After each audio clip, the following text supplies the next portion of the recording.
नमस्कार दोस्तों, नमः शिवाय। दोस्तों, छठ पूजा महापर्व इसका नाम है। इसे पर्व में सबसे बड़ा पर्व माना जाता है।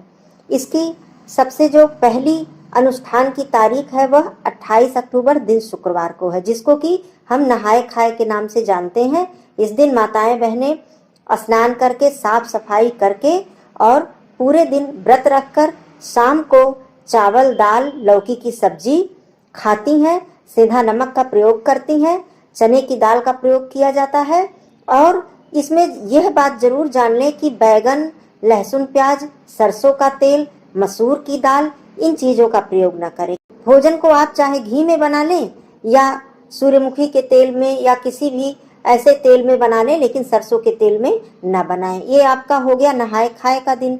अब 29 अक्टूबर दिन शनिवार को आपका खरना होना है। खरना में क्या होता है कि दिन भर व्रत रखकर कहीं कहीं माताएं बहनें निर्जला रखती हैं, कहीं कहीं चाय पानी पीकर भी रखती हैं व्रत। और शाम को गुड़ की खीर खानी होती है। यह गुड़ की खीर खाने के बाद ही से व्रत शुरू हो जाता है। 29 अक्टूबर दिन शनिवार को रात में खरना का खीर खाने के बाद से उसके बाद से छठ पूजा शुरू हो जाएगी, व्रत शुरू हो जाएगा। फिर 36 घंटे तक माताएं बहनें निर्जला निराहार व्रत रखती हैं। सप्तमी तिथि जब लग जाए, जो सूर्योदय होता है भोर में, उसको सूर्य भगवान को अर्घ्य देने के बाद ही इस व्रत का पारण किया जाता है। तो मुख्य जो छठ पूजा है वो 30 अक्टूबर को पड़ेगी, जिस दिन निर्जला व्रत पूरे दिन पूरी रात रखा जाएगा। और 31 अक्टूबर को भोर में सुबह सूर्य भगवान को जल देने के बाद, अर्घ्य देने के बाद व्रत का पारण किया जाएगा, जिसका कि सूर्योदय का 31 अक्टूबर की बात मैं कर रही हूँ। सूर्योदय का जो टाइम है वह सुबह 6:31 का है।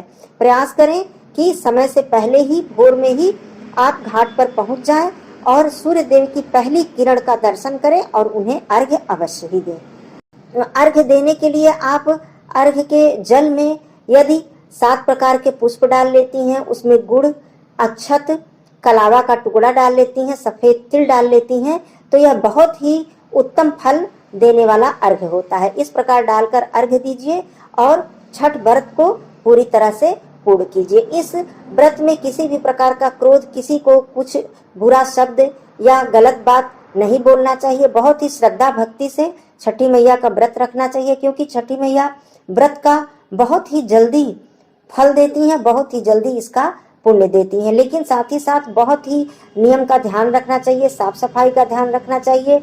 जो बर्तन है, मैं ये भी बता देती हूँ, चारों दिन का अनुष्ठान है 28 से लेकर 31 तारीख तक किसी भी ऐसे बर्तन का इस्तेमाल न करें जिसमें नॉनवेज बना हो, मीट मछली बना हो।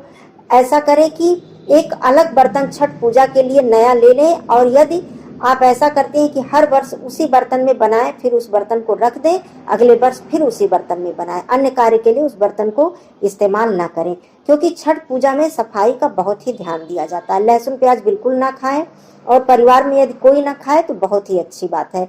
तो इस तरह से 28, 29, 30, 31 यह 4 दिन का अनुष्ठान छठ पर्व का है। छठ पूजा के विषय में पूरी जानकारी, संपूर्ण विधि का वीडियो मेरे चैनल पे आ चुका है। आप लोग जाकर जरूर चेकआउट करें और संपूर्ण जानकारी वहां से प्राप्त कर सकते हैं। तो ये मुख्य जो नियम थे ये मैंने आप लोगों को बताया है।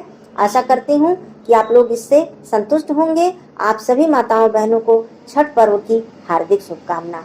यदि आप मेरे चैनल पे नए हैं तो चैनल को जरूर सब्सक्राइब कर लीजिएगा, लाइक और शेयर भी कीजिएगा। बेल आइकन को प्रेस करना बिल्कुल मत भूलिएगा। धन्यवाद। नमः शिवाय।